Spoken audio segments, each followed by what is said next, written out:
Good evening, everyone. Thank you so much for joining us.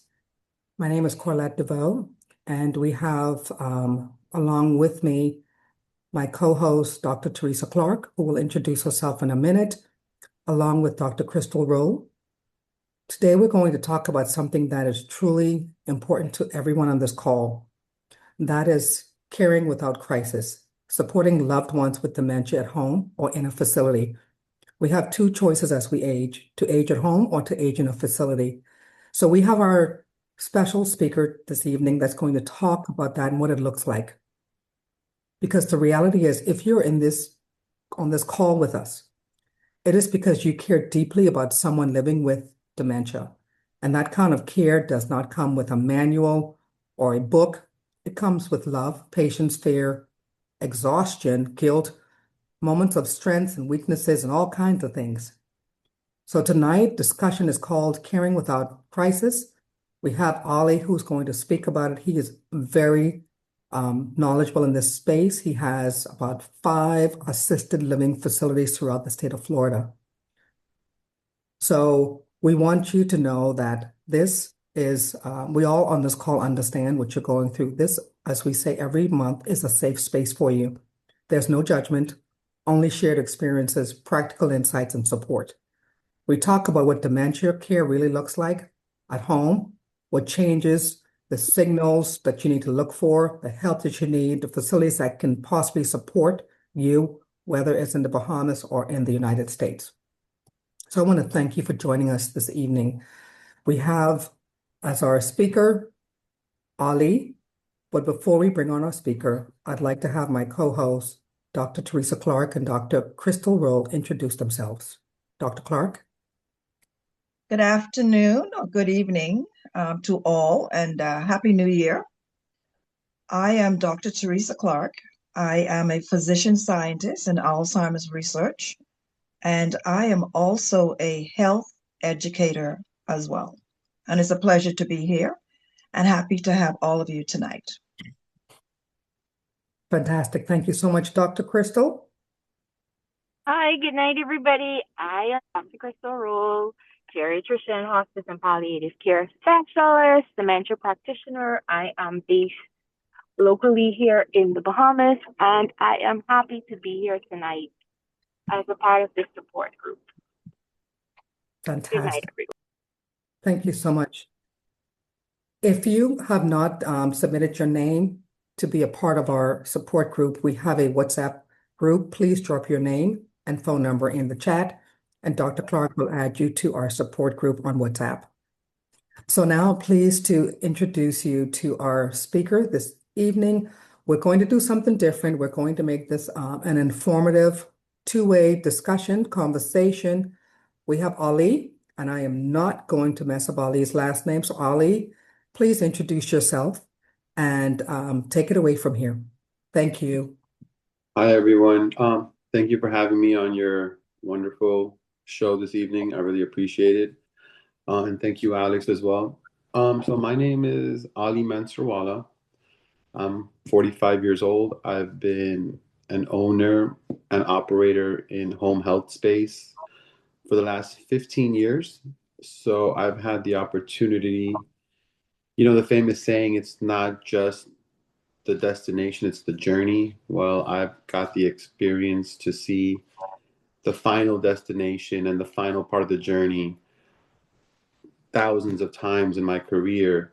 So I feel it gives me a lot of insight at a young age on where I would see myself going, where I would advise people to go in the sense of planning, prevention, averting crisis, and have a true deep understanding for the emotional and mental, psychological impact that this has on caregivers, especially the ones that truly put their heart into it and really treat the clients as their family members. And of course, the unsung heroes themselves that are the family members that are also the caretakers, which is, it takes a double toll on them as well. So thank you. Absolutely. Absolutely. So let's start the conversation. Ollie, we're talking about caring during a crisis and looking at options when you're dealing with someone with dementia. Do you want to start the conversation about what crisis really looks like when you're caring for someone with dementia?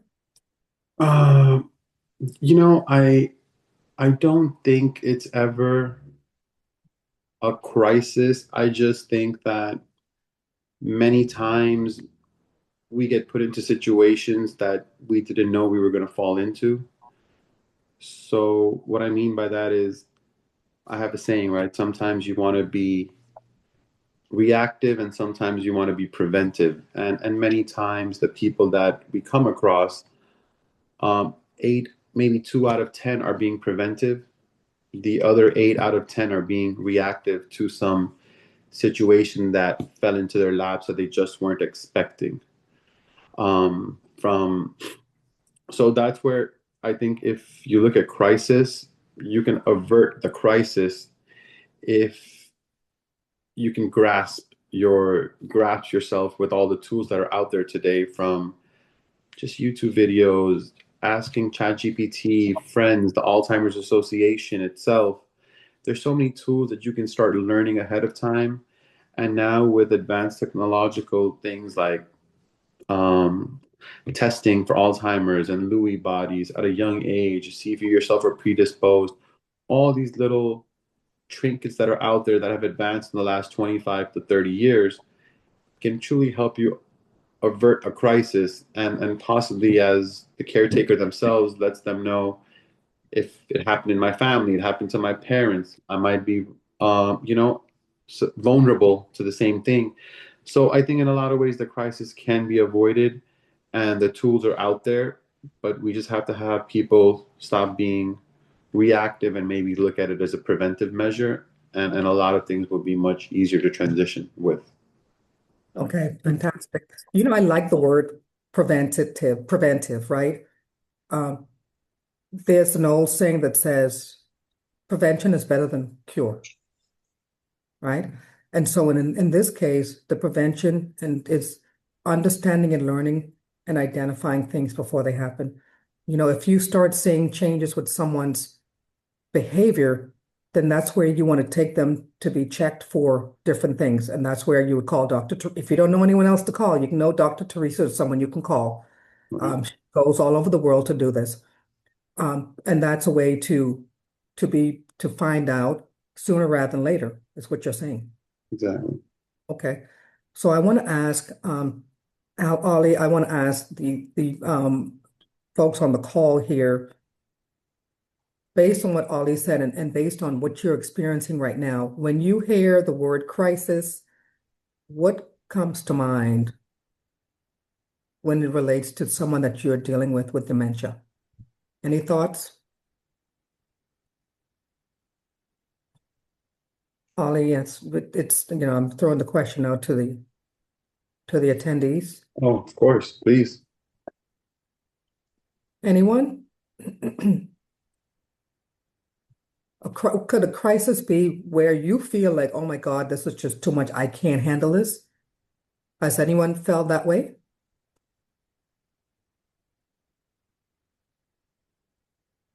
I can't be the only one. I'm a caregiver. I'll tell you a story. Okay, so I see Debbie, you gave thumbs up. You can share. I'd like for you to share your thoughts in a second, Debbie, but let me share with you my experience right now. My mother-in-law fell and broke a hip about a year and a half ago. I think I've told you all the story. She was in a skilled nursing facility for 100 days, and she was just told that she had to leave about 2 weeks ago. So the family was scrambling around trying to figure out where are we going to put my mother-in-law. Do we take her at home or do we put her in a facility? And this is a crisis situation for us. We had to run around and really try to figure out what to do. And it has caused my family a lot of stress. My husband is under a lot of stress. I am under a lot of stress because we are the two caregivers of my mother-in-law.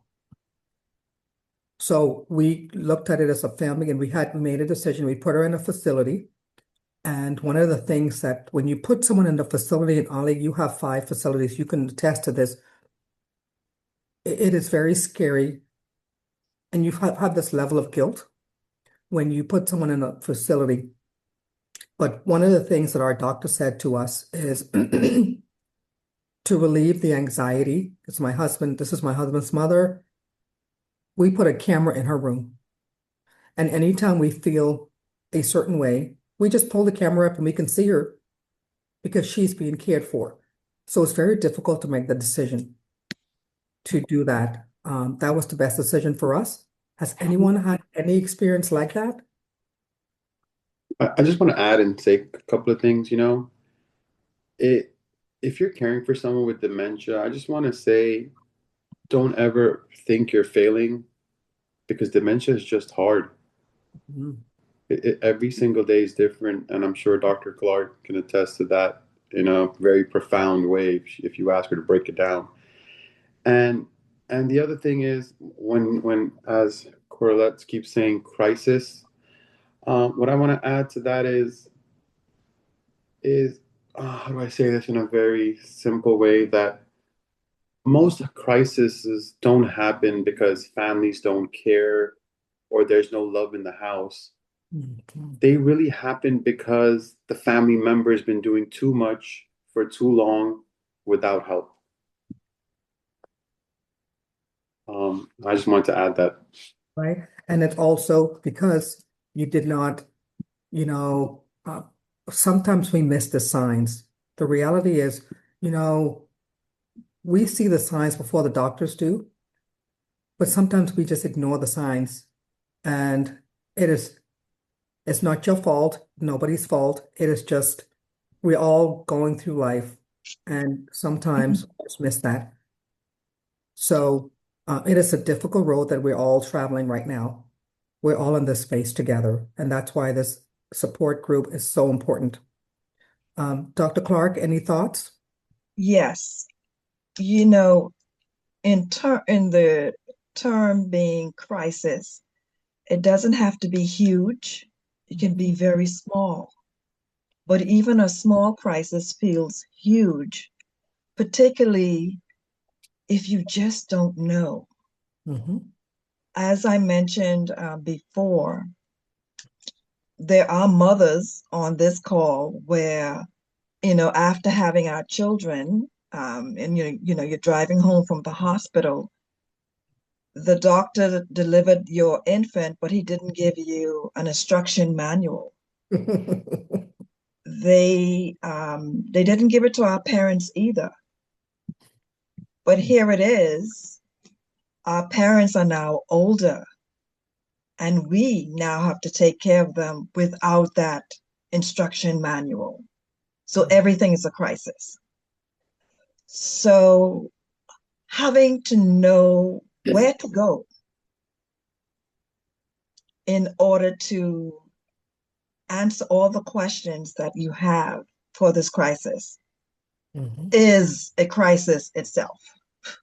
Right, absolutely. Resources itself, it's very difficult because, like, a lot of us may not know, but there are like 400 types of dementias, and Alzheimer's is the most common. Mhm. It is becoming more common now during this stage of the game when our parents were younger. Somehow it's just has increased in numbers. But at the same time, yes, we're still working on research. We're still trying to find that cure in order to combat this disease. But at the same time, the numbers are increasing. So we have to, do what we can with what we have at the moment. And Yes. that's trying to find the solution Mhm. for our crisis at the time. But we have to take one step at a time as we go through this. So hopefully, in fact, as you know, that's one of the reasons for us having to have this support group.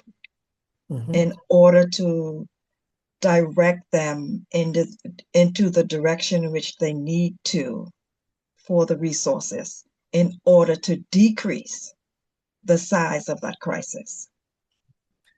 And Dr. Clark and Ali, I think we should define what crisis is. What does crisis look like? Because you said it, Dr. Clark, crisis doesn't have to mean anything ginormous. Crisis could be as simple as your blood pressure going up, or you haven't starting to have anxiety, or you starting to feel burnt out, or you starting to feel exhausted, right? Because the burden of caregiving is huge. So, it would be good to define what does that look like? What is the definition in this case of what crisis looks like? Ali, you want to respond to that, Dr. Clark? Crisis. I can respond to it. It's a simple question that's very complicated to answer, I feel, because everyone's, and I'm gonna say this in a blunt way, which will make answering the question a little bit more transparent. Yes. I think sometimes a lot of people's crisis is based on their economical condition. Mhm. And what I mean by that is the more financial economics you have to throw at the situation, or the better you understand the medical system, the more prepared you are to easily avert the crisis. But if you're in a situation where you're economically challenged and you don't understand the medical system and how to navigate through it, then, like you said, even a high blood pressure will Mm. feel like you're stuck between a rock and Mount Everest. Mhm. Mhm. So I think everyone's level of crisis is all based on their trauma that they carry in their personal life, and it's based on their story and how well equipped they are is to navigate that story. Correct. I But I'm agree sure with that. Dr. Clark will give a much more profound answer than me. So I agree with that that's why very I much. went first. I just want to clarify that. Dr. Okay, Ali, I agree with that 100%. But at the same time, one may be experiencing a crisis, Mhm. but it's knowing how to combat that. And that's where the resources comes in. Mm. For, as simple as, high blood pressure, you may ask yourself, is it my diet? Is it the fact that I'm stressed? What exactly would it be? But of course, there's some crises that we can take care of right then, and others we have to reach for resources in order to help us to combat those. Mhm. All right. But knowing where to go with that crisis and where to find help, I think is the way to go. In combination to what Ali just said, I agree. Absolutely. I see we have Debbie. You have your hand raised. Hi, yes. Good evening, everyone. Very interesting conversation, and I'm really happy for this support group, and I hope that I can talk without crying. Oh, My sister okay. and I have been, and she's on the line too. We've been the primary caregivers for my mom, who will be 88 in about 2 weeks. Our father died. He was mom's husband for 59 years just before he died. Hmm. And so we saw signs of her forgetting. And we said, okay, maybe she has Alzheimer's. We didn't even know whether to call it Alzheimer's, dementia, what at the time we didn't understand it. And we realized that when he died, that accelerated whatever she was experiencing, whatever we were seeing, it accelerated that, took it to another level. Mhm. So for the past almost 3 years, we've had to figure out and kind of learn, sometimes the hard way, how to work with her. It's more, she's still very independent. She bathes herself and everything. So we don't have the issue of, adult pampers and bedridden and all that sort of stuff. She will mop almost every day because she doesn't remember that she hasn't mopped the day before. Sometimes she mops several times because she doesn't remember she has mopped. I think for us, the blessing is that we've coined the days when she's agitated and fussy and almost impossible because she gets very feisty. We've kind of coined those days. We call them D-Day. So when we're talking to each other, we know what D-Day means. Okay, today looks like D-Day. And so what we on those days, and I'd say days because it's almost like a pattern. It's almost a predictable pattern where today she's sweet mommy that we've always known for all the years of our life. But tomorrow you can expect that she's going to be the feisty, fussy, very agitated, very angry, very confrontational lady, mom, right? So we find that the blessing in it is that we kind of what we call get a little break in between. So it's not every day we're faced with this. So it's that, but we look for the blessings and we say it's a blessing that it's not every day that we see this. But I can tell you it's very difficult for us watching your loved one decline, slowly decline. Her walk, her gait is changing. It's coming a little slower. The memory is getting worse. But she will not. That the hard thing, I think, for us, we've learned how to deal with the various crises. But the crisis, I think, my sister would agree that we deal with right now. I think I listened to you talking about a care facility and that sort of stuff, and Dr. Clark is mentioning a lot about resources. But in the Bahamas, I'm feeling that the places that you're talking about, where Ali is from, is probably the U.S. or somewhere else outside of the Bahamas. So I don't know that we have.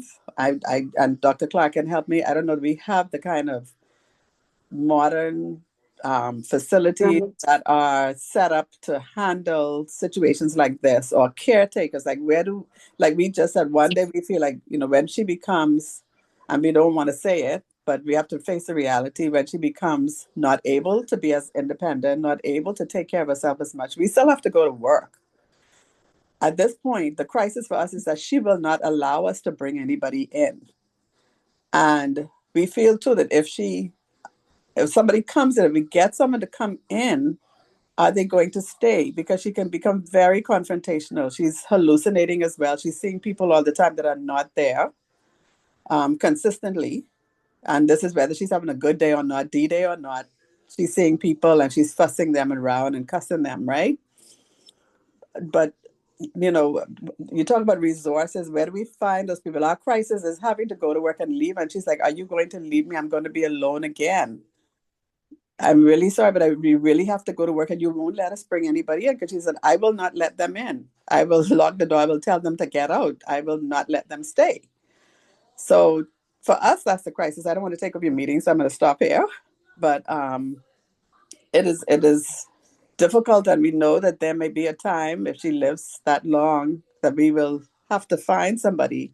How readily available are those resources of persons that are trained in the Bahamas that can really help to take care of people that are in this state, and they're able to look beyond the fussy days and the agitation and the confrontation to say, I'm going to stick with this person. I'm going to help them through. How easy or how challenging is it to find people like that when you do really need that help at almost a moment's notice?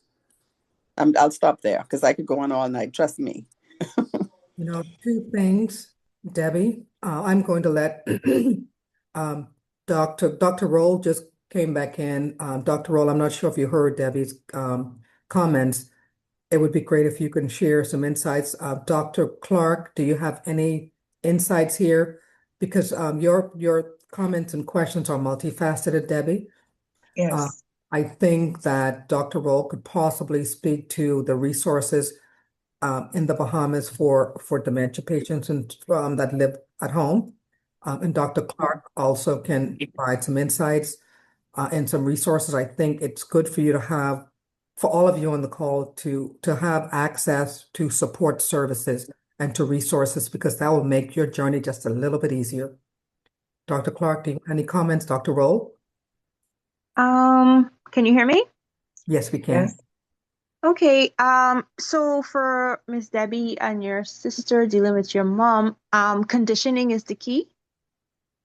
Because eventually with you having to go to work, you will need the support of a caregiver. You can also, there are two daycares that I know that comes to mind right now, that offer, I think, 8 to 6 or 6 to 6 services where you can take your loved one in the daytime while you have to work.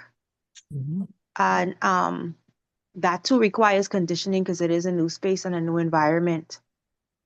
But the best thing to do, if you think that you need to bring a caregiver in the home, is to start with maybe one day of the week, then build up the days. But you have to consistently reassure, you have to consistently check, you have to consistently encourage not just mom, but the caregiver too, because the caregiver has to be aware of her sporadic behaviors, understanding that it's not the person rather, but it's the disease process.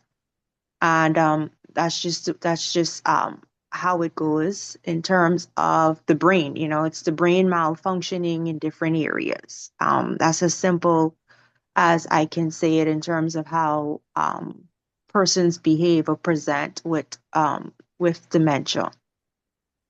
Also, too, taking time for yourself because it sounds like it's just you and your sister 24 hours. So I'm hoping that there are moments where you can regroup and re-energize and recover in terms of taking turns taking care of your mom. If you want the contacts for a caregiver team, I think there are two that I normally deal with personally.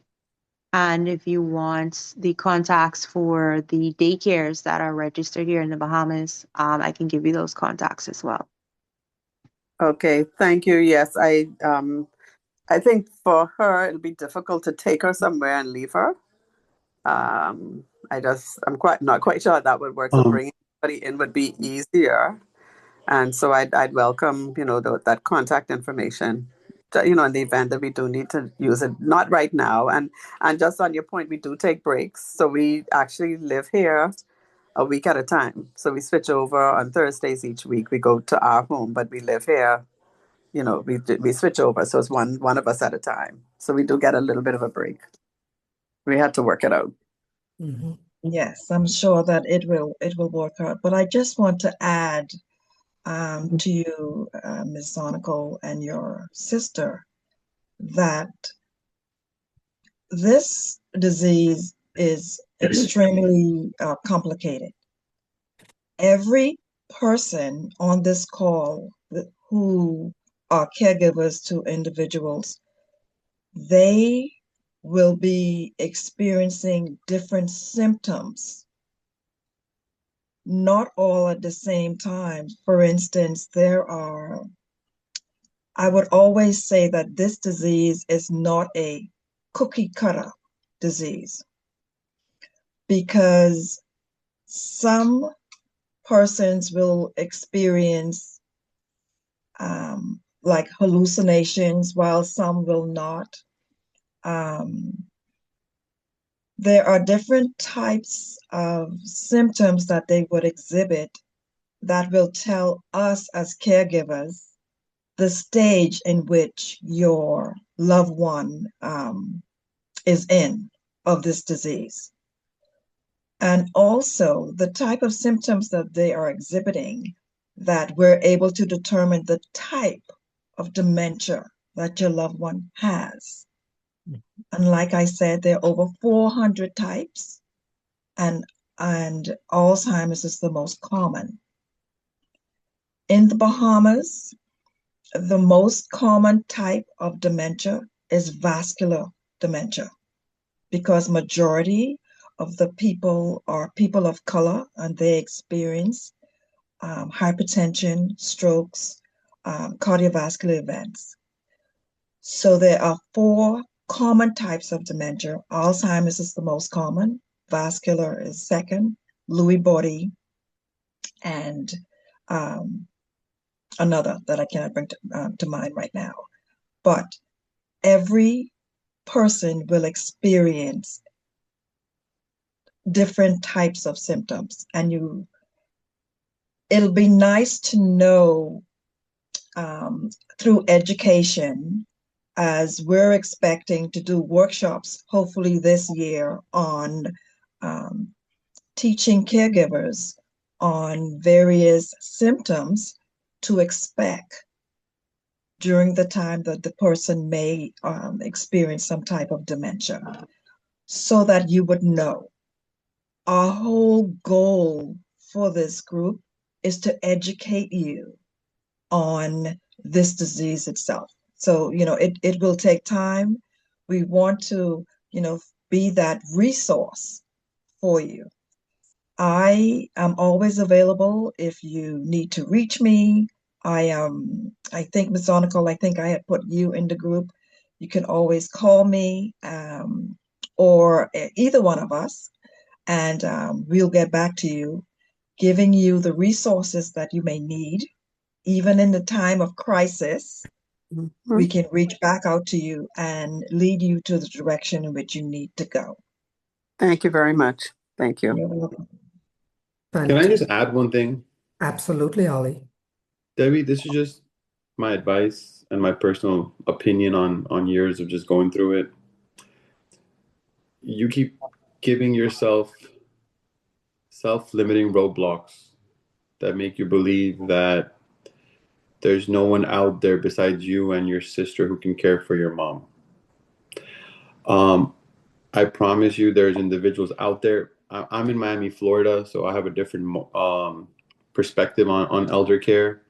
But I'm just saying it's what I do for a living. And so once you find that right type of help who's trained in handling a dementia patient, it'll make your life easier. And that fear that you have that no one can do it the way you can do it will kind of get out of the way, and it'll just give you a sense of peace where you'll now be able to enjoy more time with your mom as opposed to having her as a second full-time job. But that's all I have. Thank you. You are spot on. I love that comment so much. Debbie, he's 100% correct. I want to share something with you. Those of you that are on this call that have children, think about the first day you took your child to the daycare. Did you cry? Did they cry? Right? When you take your child to daycare, the first time they're going off to daycare, they're going to kindergarten, you are crying, you're looking through the peephole, you're checking them out because you are having separation anxiety, and they may cry too. You go the second day, it gets a little easier. By the end of the week, everybody's fine. You still miss them, but they still go and do it. It's the same way with your parents. I am a former owner of my own adult daycare in Fort Lauderdale, Florida. I had an adult daycare with 65 people every day. And every single one of the clients that came told me the exact same thing, Debbie. Oh, no, she's never going to do it. Nope, she's not. The first day, the children had more anxiety than the parents. So like Ali said, give yourself an opportunity. Your mother needs the human interaction. We all need human interaction so we can have that social engagement, so that we can have a sense of value and purpose. So if she starts going to a facility, an adult daycare, even if it's 3 days a week, that outing will make a huge difference in your mother's self value, how she feels, and maybe actually help her versus being at home. Because you can love her all day, but being at home all the time and not leaving that house is not good for your mom's mental state. And I'm sure Dr. Clark and Dr. Crystal will agree with that. Getting out, engaging with others, having friends, laughing, playing games, even exercising, this, what we call in the US, silver sneakers, where they can do exercises that's just sitting in the chair and just getting the blood flowing. So consider, something like that. It is for your mom, but it's also for you and your sister to help get your mom engaged, get her out the house. And, okay. Monique, have a comment? Yes, can you hear me? Yes, we can, Yes. Monique. Great. This has been a really, really great Zoom and very kind of appropriate for me. I will say to I think the last lady that spoke, my mother is 75. She'll be 76 in March. And she is at the progressing into the advanced stages of dementia, Alzheimer's. And we're in a small town here in Georgia, and they have what's called a senior center. And I just knew my mom was not going to want to go there because I felt like she was going to think that they were all old people.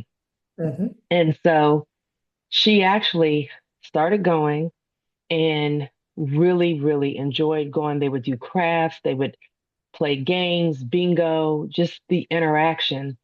And, they really only allow, and so the state pays for their transportation, and they're Mhm. really only supposed to go 3 days a week. But the lady at the facility said, Your mom needs to come.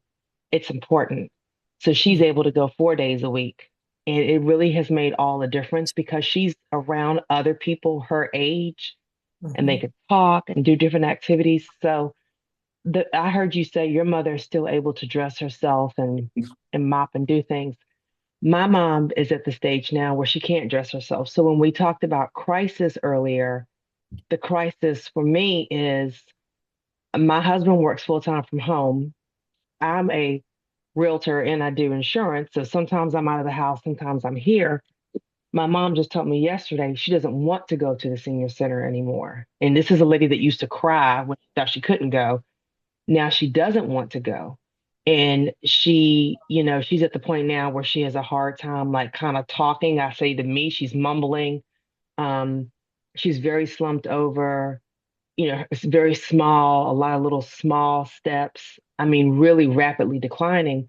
So the crisis for my husband and I is that we still work and it's just us here. And so we have someone that at a certain point, because they will tell you they're not an adult daycare, they're a food resource center where people can go and eat. But what happens when they're no longer able to go to that facility during the day? And so, like today, she didn't go and she was home with my husband. And my husband said she literally walked around the house all day crying, sobbing, snotting, crying, walking back and forth, back and forth, back and forth. So for us, if she can't go to that facility, like our crisis is we don't get a break. And we have someone that's at this point of the crying phase and wanting to be around us all the time, but she doesn't talk. And it's very difficult for us.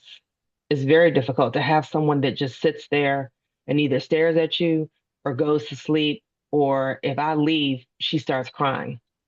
So in summation, like if you can have your mom go to the facility, it's so important for her to go and just go with her, maybe the first couple times, Mhm. because it made a world of difference with my mom. But for us, our crisis is when she can't go there, and if there's not an adult daycare center, she's here with us, and that's hard. That's like really hard. Thank you, Monique. Dr. Clark, Dr. Roll, any thoughts or comments?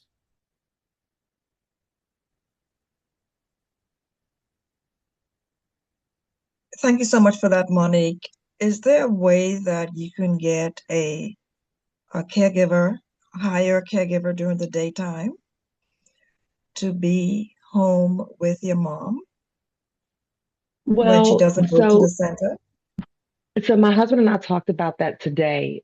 Here in the States, there's a program called like the Guide program. And I think if you've been diagnosed with any form of dementia, Alzheimer's, or whatever, there is a program, and you have to have it from a doctor Monique, I where you got can you. qualify. The program is called the Guide Program.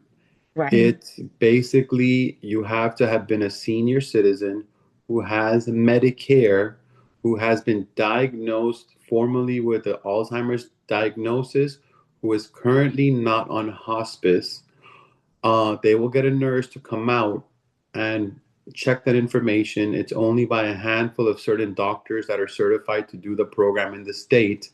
And a nurse will come out, check the patient, and if they qualify, the patient will be eligible for $2,500 worth of respite care for the family member, where they can have a caregiver come in, for 4 hours or date night or whatever it is, and use up the $2,500 to give the family members a break.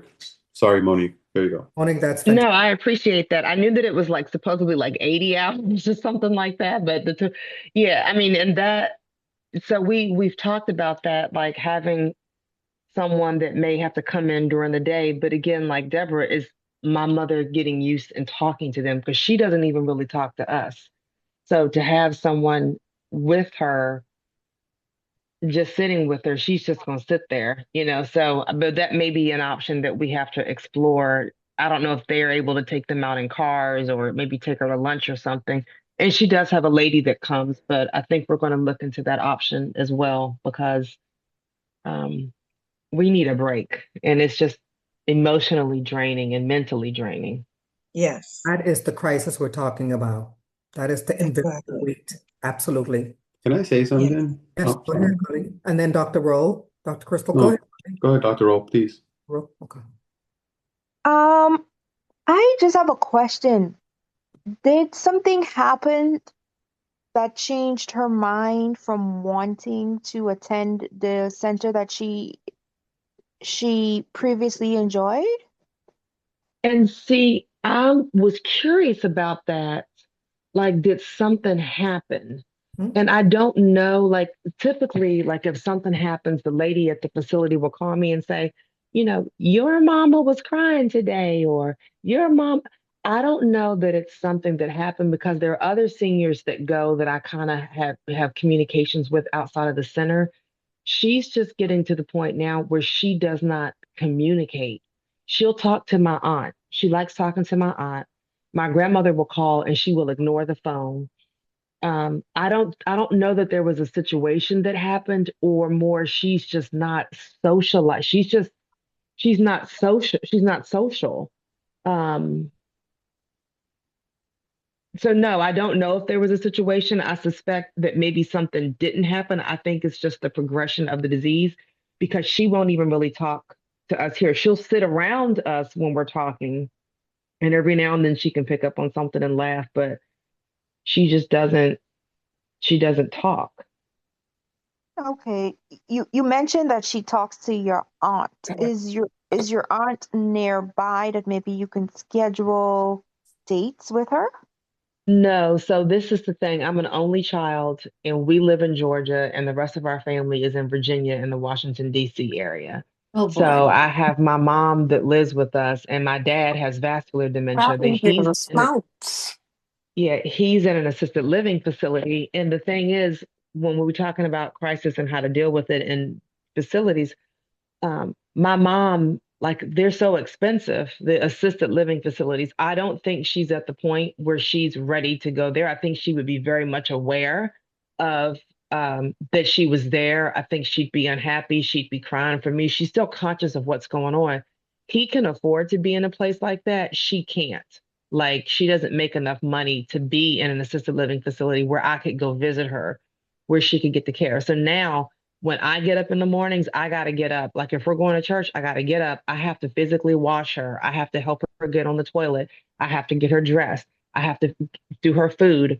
Even when she's eating, I've seen her sit and scrape a empty plate and put the fork up to her mouth like she's eating. I've seen her have the spoon backwards. Sometimes she doesn't realize how to use a straw. I mean, it's just, and she's been going to testing at the Mayo Clinic and a part of a study. She was on the new intravenous medication, Leqembi, and Indeed. that wasn't working. So I really think the doctor just told me last Tuesday she's more on the severe side, but he would give her cognitive tests like, you know, hold your hands out in front of you and open and close your fist. And she would do that. If he said stick your tongue out, she would do that, but she just doesn't really engage. Okay. So Okay. and we're doing medication modification. She's taken donepezil, she's taken memantine. We had her on Seroquel. We took her off because she started just crying. She would cry all day. She didn't know why she was crying. So then the doctor put her on Abilify. Well, we've had to take her off of the Abilify because I think that was too strong. And so one of the neurologists said that causes Parkinson type Mm-hmm. symptoms. So we're transitioning her off of Abilify back to Seroquel. I increased her. She's on acetylopram, which I guess I'm probably saying it wrong. It's an antidepressant. So I've asked the doctor, can we increase that dosage? Because I'm trying to get her a little more lively, and not seeming so like it affects our mental state because you have someone around you that's constantly looking sad and then crying, and it just like today I felt bad because I didn't fuss at her, but I just said she was asking me a question. I said, "Can you speak up?" I said, "I need you to talk to me." I said, "I hear you talk to Aunt Liz. I've heard you talk, but when you talk to me, you mumble and I can't understand. And it's frustrating. And I don't want to take it out on her, but like I'm human and I'm trying to take care of her and everything. And you're over there and I can't understand what you're saying because you're mumbling." Okay. Okay. Understood. I think at this point, getting some help in the home, may be the neutralizer for not just your mom, but you. Because we don't want you to, because it sounds like you're on the brink of burnout, and I don't want you to retaliate in a manner that you may not be able to recover from, with self-guilt and all of that comes with it.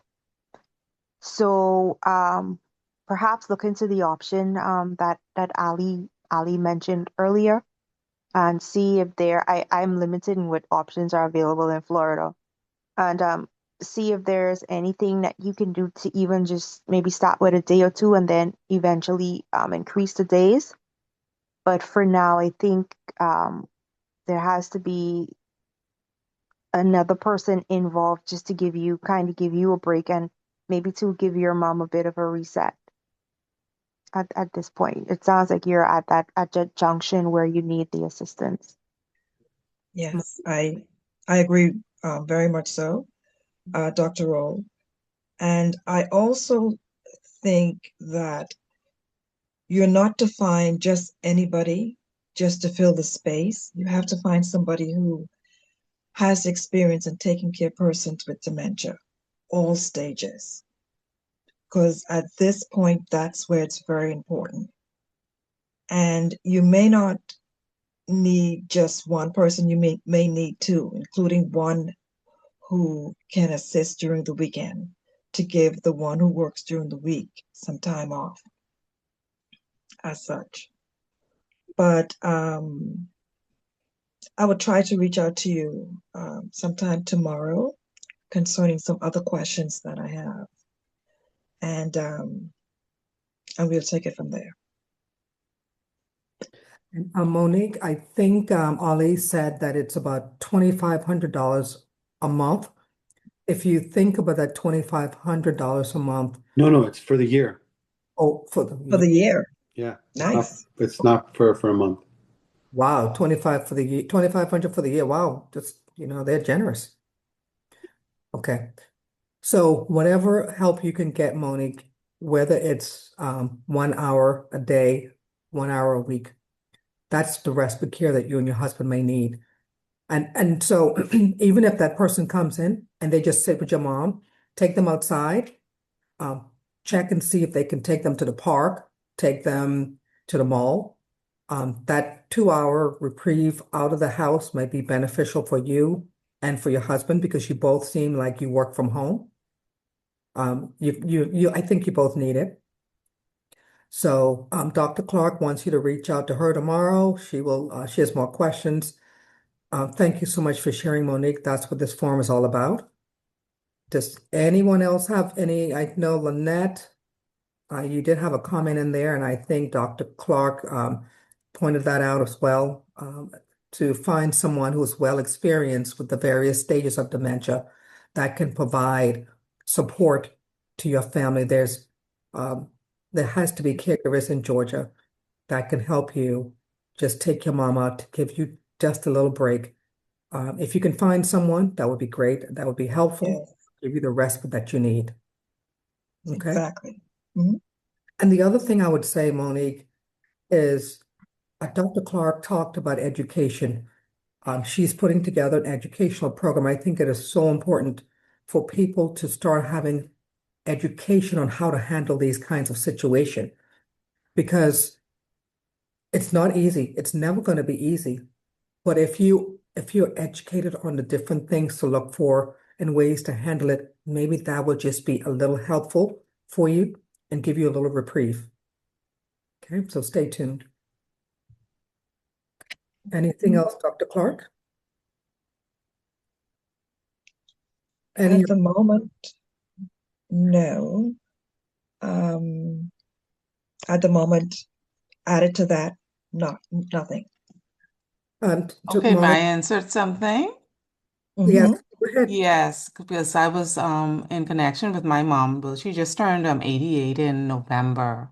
And well, the situation as it is now, she lives with my youngest sister during the week, and me and my other sister, we alternate weekends.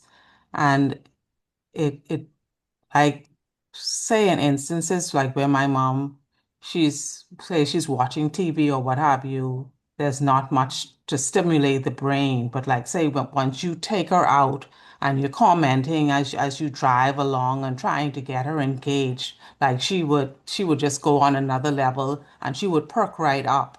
So I think it's a good thing to be able to do things with them that they enjoy and that, would pique their interest and keep their minds engaged. And like also like one of my sisters, the one she lives with during the week, um, basically, she gets like, I guess, like children's games, to engage her with, and that the caregiver who comes during the day, during the week, would do like different flashcards because she was a teacher for 47 years in the primary school, division. So things like that. And she's still like, although she has the dementia more than moderate, and I think it is the cardiovascular one that you were talking about, Dr. Clark.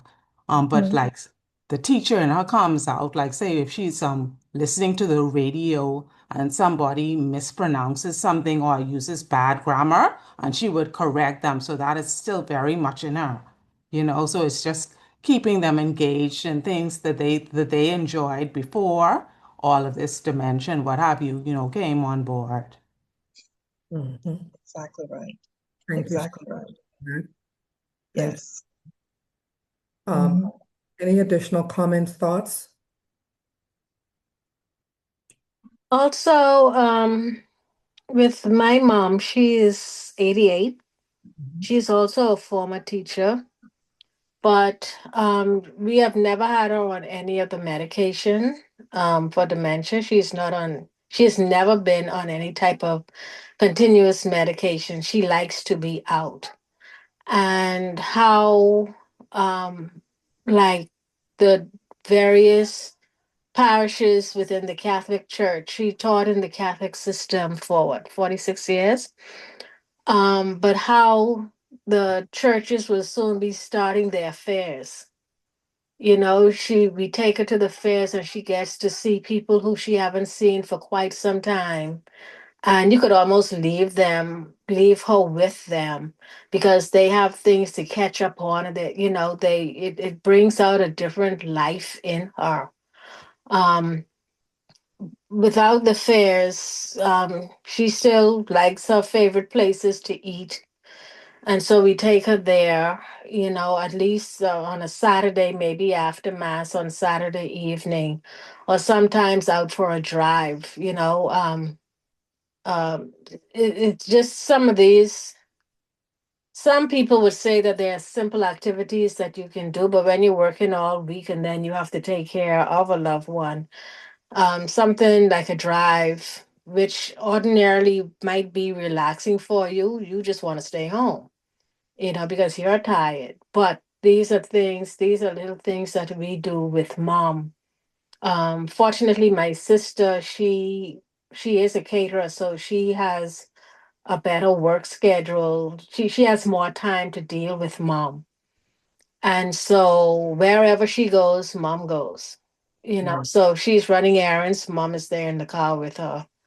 And we are noticing that the dementia with her is getting worse, but it is not getting worse rapidly.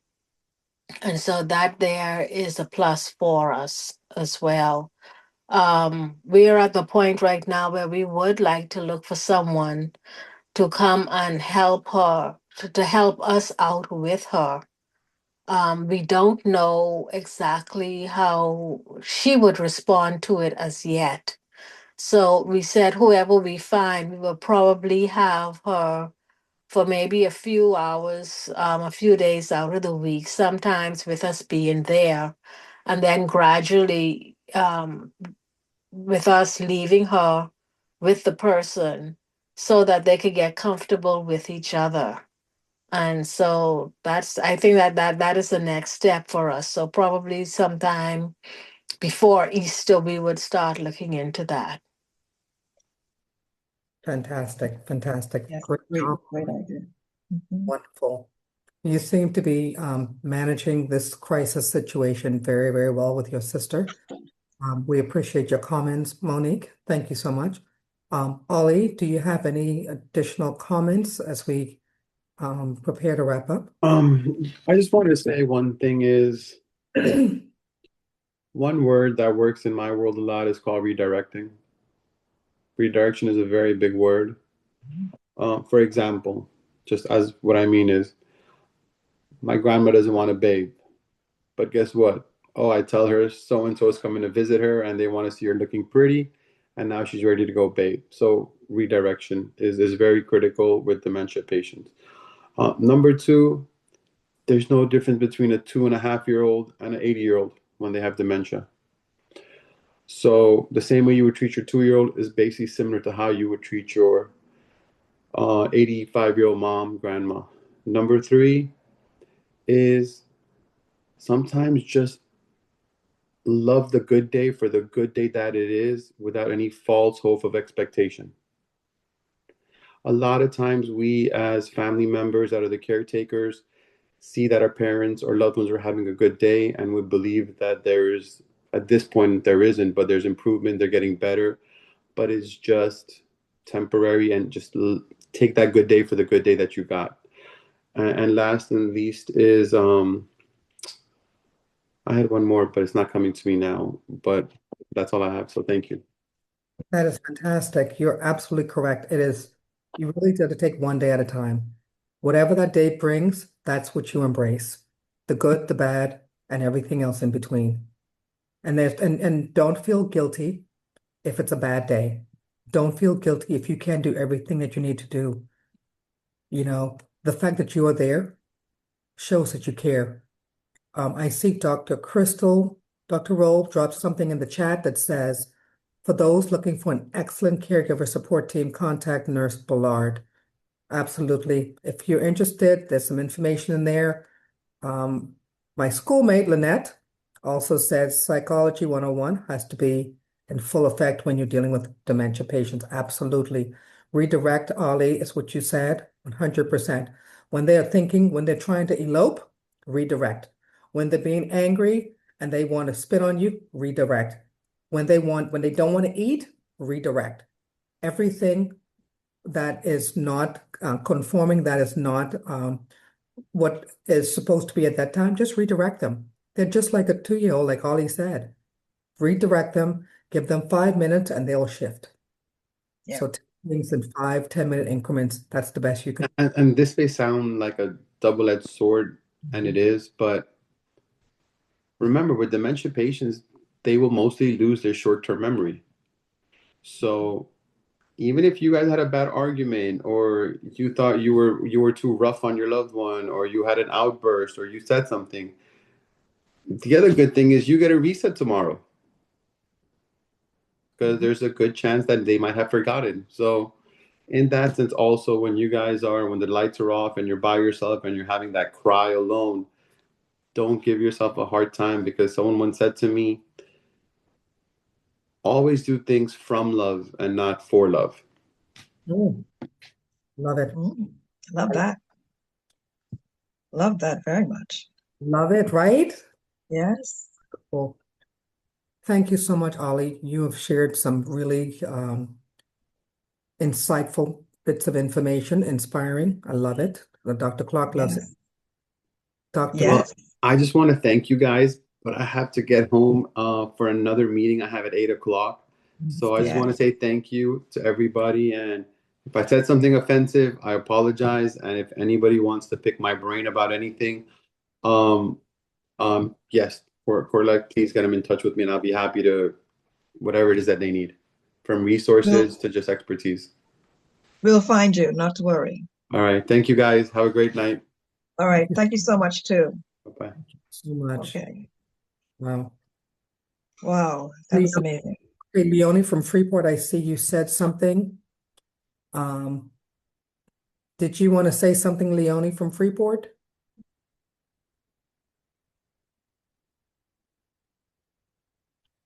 Okay. Dr. Clark, any final thoughts as we wrap up? And Dr. Roll?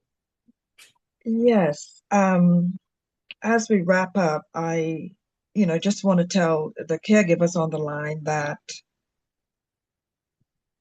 you're not to look at somebody else's story. You say, well, so and so's mom had dementia or Alzheimer's, and this is what they did and whatever. Just keep in mind that it's not a cookie cutter, and everyone with Alzheimer's or dementia is different. You have to write your story with your loved one. If you want to go outside of the bubble to do something different, do that. Anything that is pleasing and satisfying for you and your loved ones, that's what you would want to do and continue to do. All of you are doing a fantastic job. It's not an easy job at all. But take time out for yourself. Take time to have some tea, to breathe, take a stroll by the beach, watch the sunset, laugh with friends, in order to come back home, in order to take care of your loved ones. They're going to love you all the same. That's my closing thoughts. Fantastic. Thank you so much, Dr. Clark. Dr. Roll? I just want to reiterate some points already spoken in terms of choosing the time to live for you. Understanding that this journey is not a sprint, it's a marathon with a lot of curves and corners and speed bumps, and no 2 days are the same. And in all things, extend grace to yourself. There's no manual on how to do this. There's no one size fit all. Just ensure that while you're on the journey for however long, you cherish the memories, you cherish the moments, but most importantly, extend grace to yourself. That's all I have to say.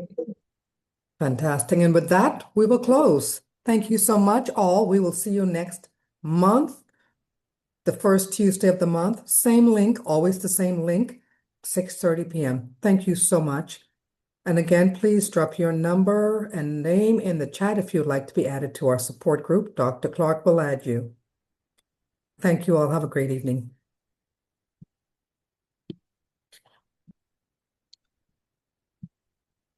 Okay. Good night, all. Good night.